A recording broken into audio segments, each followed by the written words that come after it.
पोर्साक प्रायोजित एडुस्याट्र परीक्षा पाई प्रस्तुति कार्यक्रम को समस्त को स्वागत करुछि। पिलामाने आमे आगुरु जानिचंती विज्ञान को किभली भाव दुई भाग में विभक्त करा जाइछि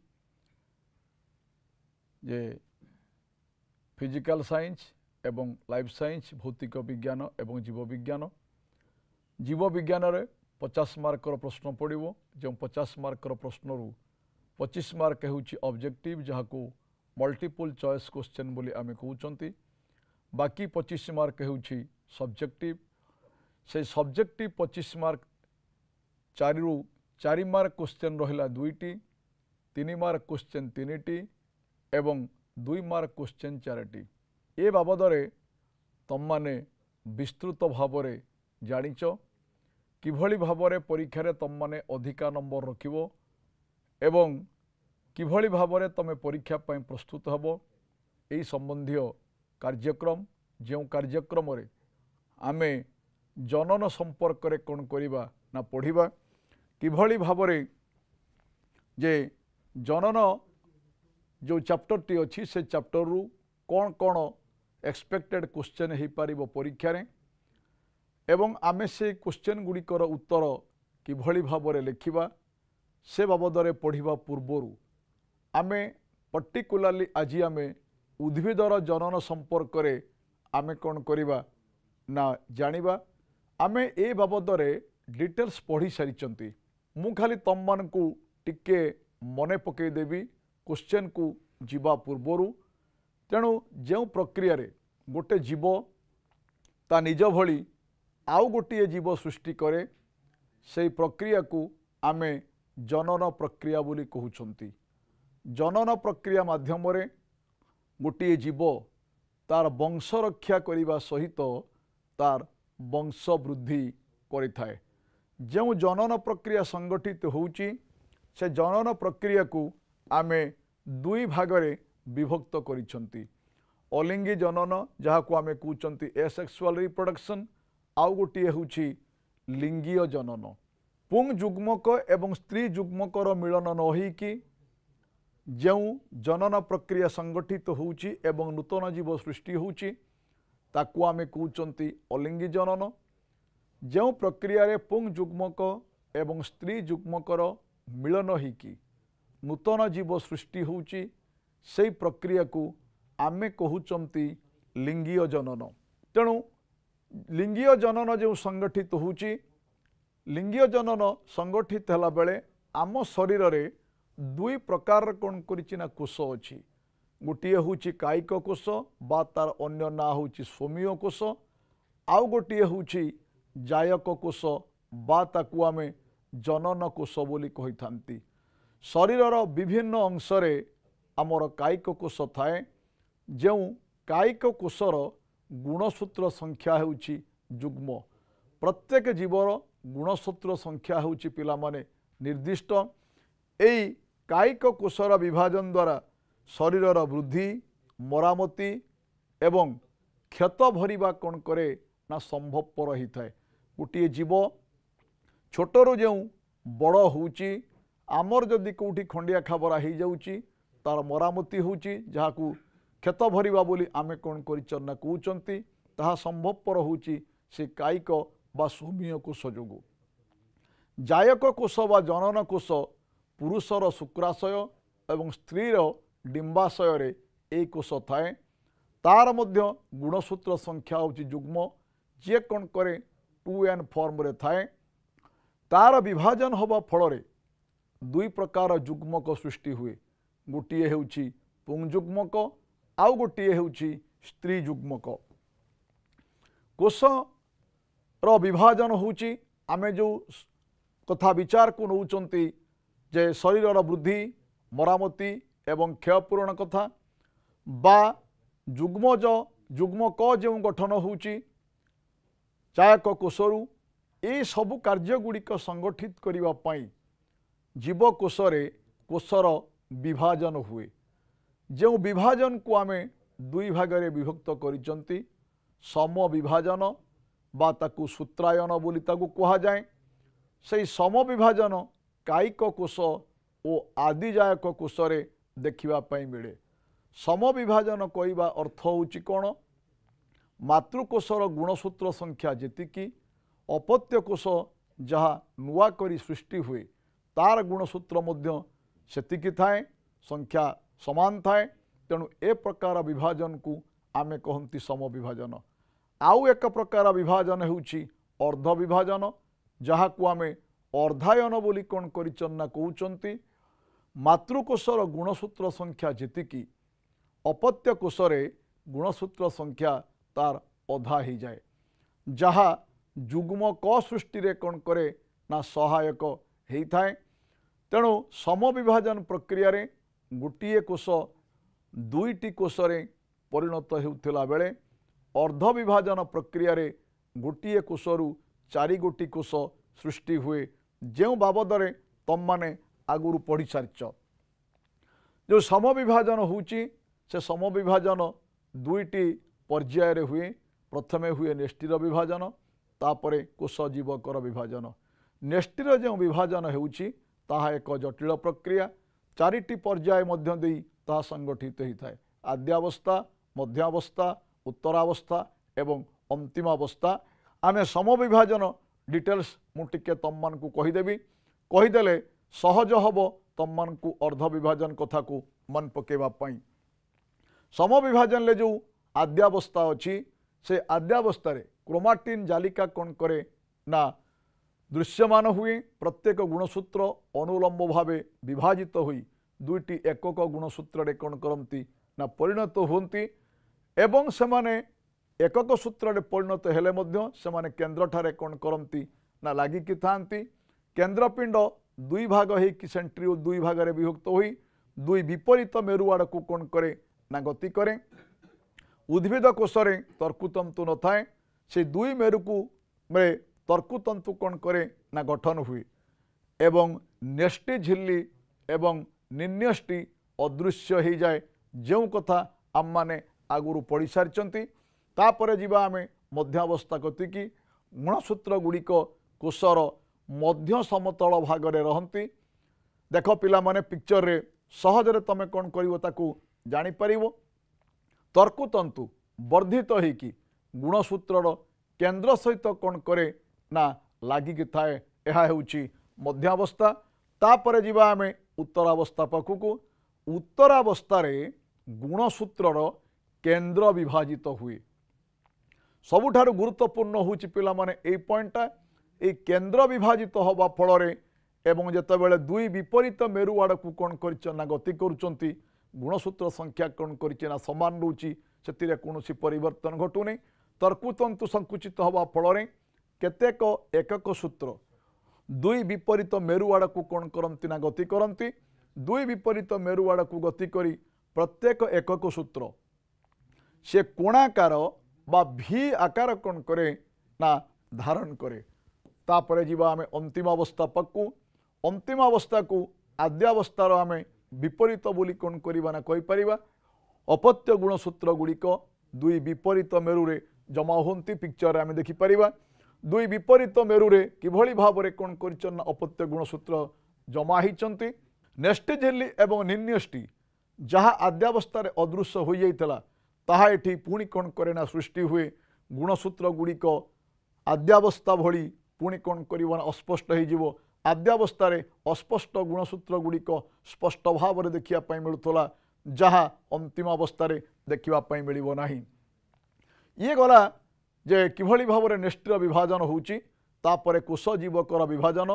उद्भिद कोशर मध्य भागरे कोश पट्टिका कौन करे तैयारी हुए।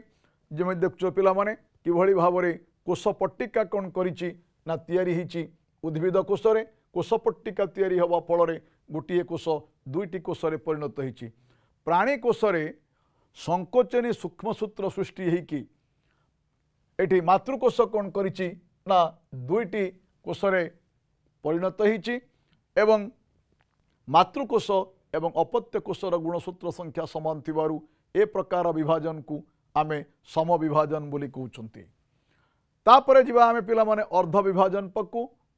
अर्ध विभाजन एइथ पई ता ना हला मातृकोशर गुणसूत्र संख्या जेतिकी अपत्य कोषर गुणसूत्र संख्या तार अधा हो जाए।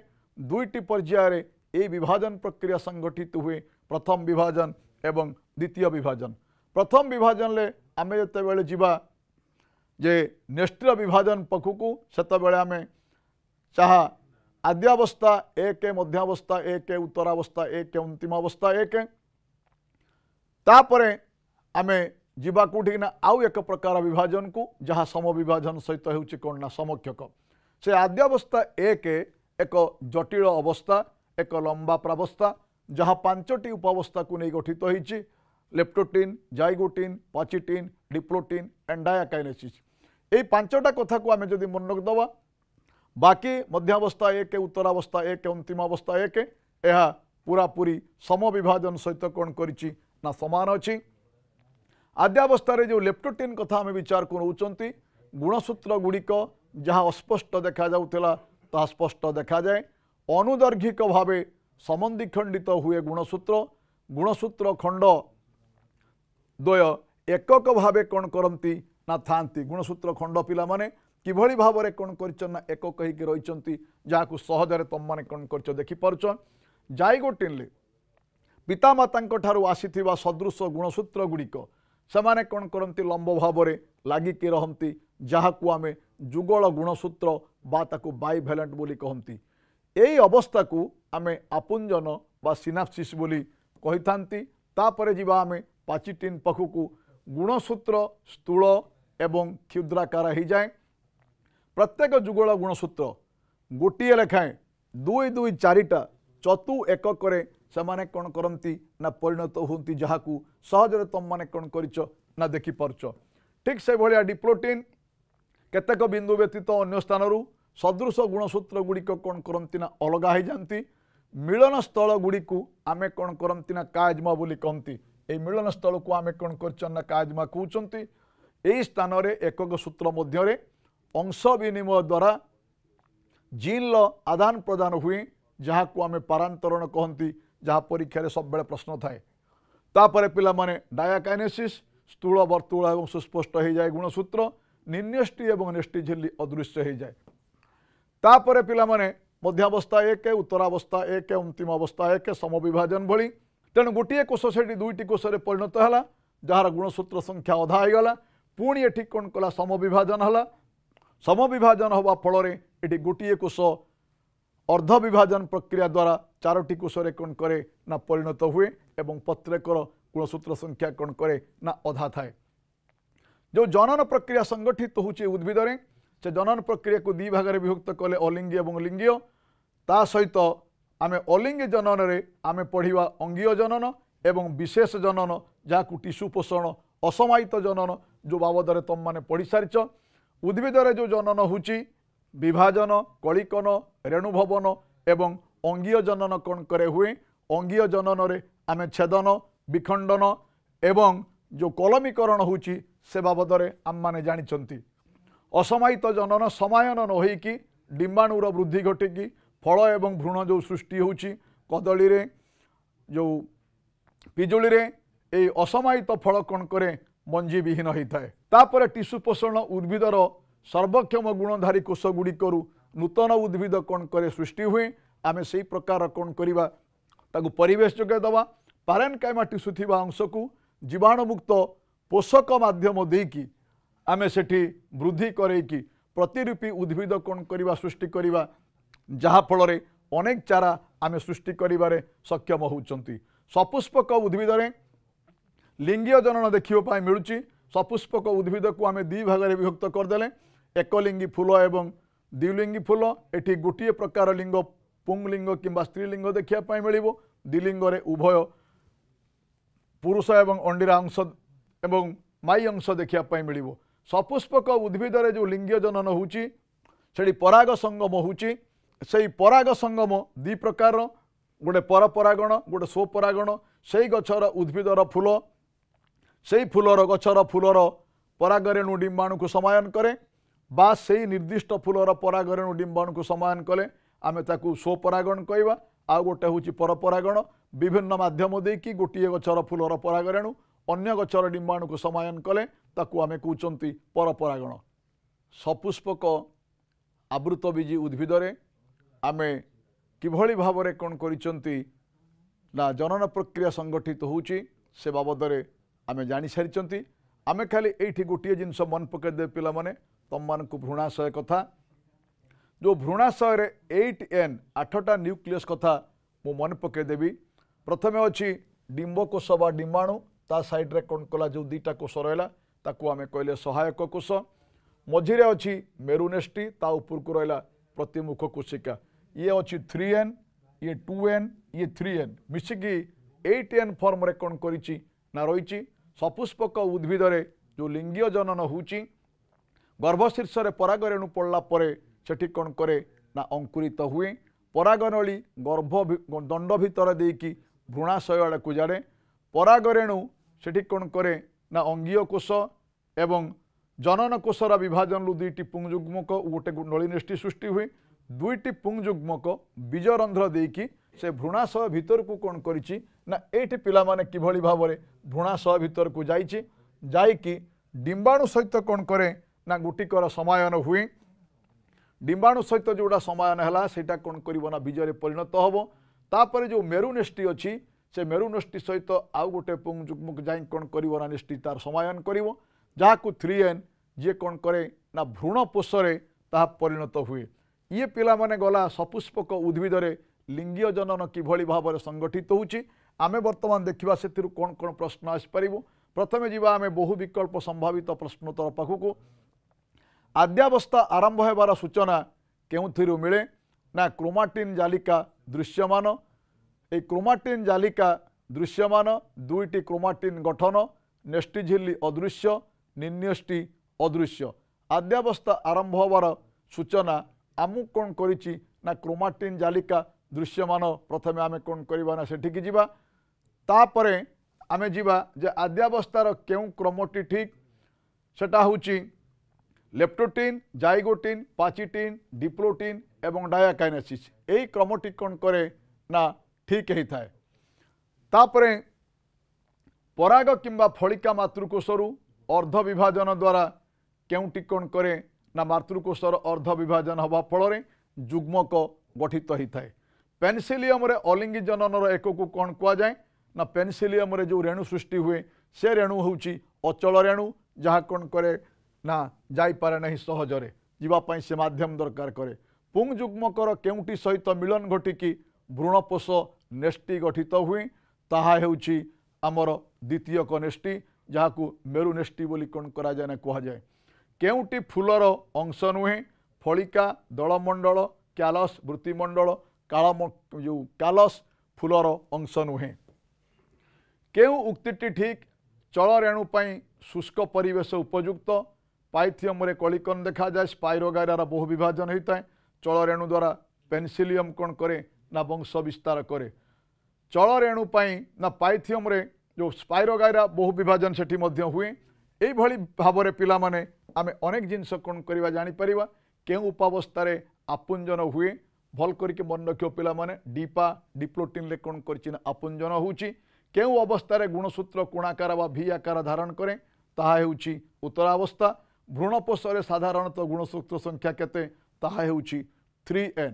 एई भली भावरे विभिन्न प्रकार प्रश्न आसे पिला माने जो प्रश्न गुड़िकर उत्तर तमे जोटा मोस्ट अप्रोप्रिएट आंसर से उत्तर को दब रखिबो।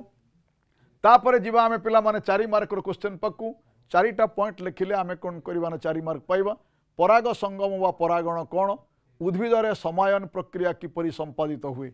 समायन पूर्वरु फूलरे थिबा परागरेणु विभिन्न माध्यम रे आसी फूलर गर्भशीर्ष रे पड़े जहाकू पराग संगम बा परागण बोली आमे कहंती। केतेक उद्भिदरे गोटिए फूलर परागरेणु सेही फूलर गर्भशीर्ष रे पड़िकी तार डिंबाणु को कौन करे समायन करे जहाकू आमे स्वपरागण बोली कौन करिचन ना कहउचंती। ता पई 1 मार्क। आमर अधिकांश उद्भिदरे गोटिए जातिर फूलर परागरेणु पतंग पक्षी जल वायु आदि माध्यम रे से जातिर अन्य एक फूलर गर्भशीर्ष रे पड़े और परे गर्भाधान हुए जहाकू आमे परपरागण बोली कहउचंती। समायन प्रक्रिया रे परागरेणु गर्भशीर्ष रे पड़िला परे तार बाहर आवरणटी कौन करे फाटी जाए ताकू जदि लेखिबो ता पई मिलिबो 1 मार्क। ठीक से भली पिला माने गर्भशीर्ष रे शर्करा जैविक अम्ल अन्यान्य पदार्थर मिश्रण एक अठाड़िया पदार्थ कौन करे सृष्टि हुए पराग रेणु ये अठाड़िया पदार्थर संस्पर्श में आसिकी तार भीतर आवरण टी एक नली आकार बाहर अंकुरित हुए यही नली गर्भदंड मध्य दे भ्रूणाशय आड़ को बढ़े जहाँ पराग नली बोली कहती पराग नली रे किछि कोषरस सहित दुईटी पुंगयुग्मक एवं गोटे नली नेष्टि थाए ताकू जदि लिखा पिला माने ठीक करी तापाई पाइबा हम 1 मार्क गोटे पुंगयुग्मक और स्त्री युग्मक बा डिंबकोष सहित मिलित होइकी युग्मज गठन करे नली नेष्टिटी पराग नली भितर आपे आपे नष्ट हो जाए पुंगयुग्मक एवं स्त्री युग्मकर मिलन को आमे समायन कहउचंती एई भली भाबरे 4टी पॉइंट करी आमे माने जदि उत्तर लिखिबा ताहले आमे 4 मार्क पाइबा जदि गोटे ताल भूल हुए ताल आमे कोन करिबा ना 3 मार्क पाइबा वर्तमान एक्सपेक्टेड क्वेश्चन तादेहरु 4 मार्किया कौन हो पार ना एमिबार बहु विभाजन प्रक्रिया वर्णना कर सपुष्पक उद्भिदरे समायन प्रक्रियार विवरणी प्रदान कर सपुष्पक उद्भिदरे फलिका और गर्भशीर्षर गठन लेख से ब्राकेट दि जाए पिला देख चित्र अनावश्यक चित्र से लिखो नहीं अर्ध विभाजन आद्यावस्था किपरि संपादित हुए से संबंध में विवरणी समविभाजन रे विभाजन नेष्टि विभाजन केमती होउची से संबंध में विवरणी प्रदान कर ये एक्सपेक्टेड क्वेश्चंस तापर जीवा आमे 3 मार्क क्वेश्चन पक्कू जे डिप्लोटिन अवस्था गुणसूत्र कि परिवर्तन घटे 3टा पॉइंट लिखिबा डिप्लोटिन अवस्था गुणसूत्र गुड़िकर पृथकीकरण आरंभ हुए सेमाने केवल केतेक बिंदु रे परस्पर सहित लागी रही अन्य अंश रे अलगा ही थांती ए मिलन स्थल जोठी सेमान लागिक रहंती ताकू आमे कायजमा कहंती जुगल गुणसूत्र गुड़िकर ए मिलन स्थल बा कायजमा निकटरे सेमानकर एकक सूत्र मध्य अंश विनिमय हुए यही प्रक्रिया को आम पारांतरण प्रक्रिया बोली कहते यही भाव में जब 3टी पॉइंट आम लिखती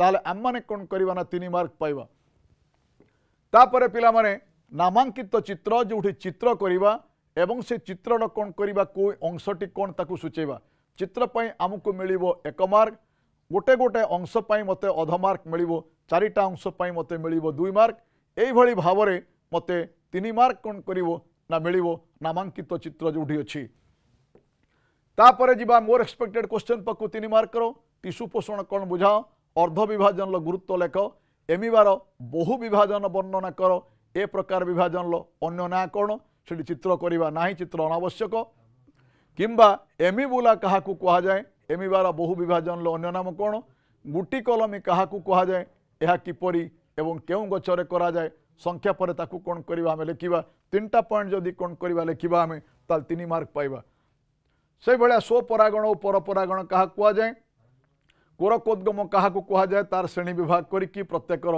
वंश विस्तार प्रणाली कौन करवा उदाहरण सहित देखा तापर जी आम 2 मार्क क्वेश्चन पक्कू उद्भिदरे समायन पर मंजी और फल सृष्टि हुए समायन पर युग्मज बारंबार विभाजित होकर डिंबक मध्य भ्रूण सृष्टि हुए भ्रूण एक कठिन आवरण द्वारा आवृत होई बीज बा मंजीरे कौन करे परिणत हुए डिंबाशयटी वृद्धि पाई फल परिणत हुए तेणु उद्भिदर समायन पर मंजी आ फल किभली भाव सृष्टि होउची गोटे गोटे पॉइंट पाई आमे कौन करवा 1 मार्क पाइबा तेणु 2टी पॉइंट लिखिले आमे कौन करवा ना 2 मार्क पाइबा ठीक से भली भाव में पिला माने असमायित जनन कौन किंबा असमायित फल विषय लेख समायन बा निषेक न होइकी डिंबाणुर वृद्धि घटी भ्रूण सृष्टि हेले ताकू आमे असमायित जनन बा अनिकेश जनन बोली कहबा केतेक अपुष्पक उद्भिदरे यह परिलक्षित हवा सहित केतेक सपुष्पक उद्भिदरे मध्य जे समायन न होइकी फल सृष्टि हुए यही पद्धति रे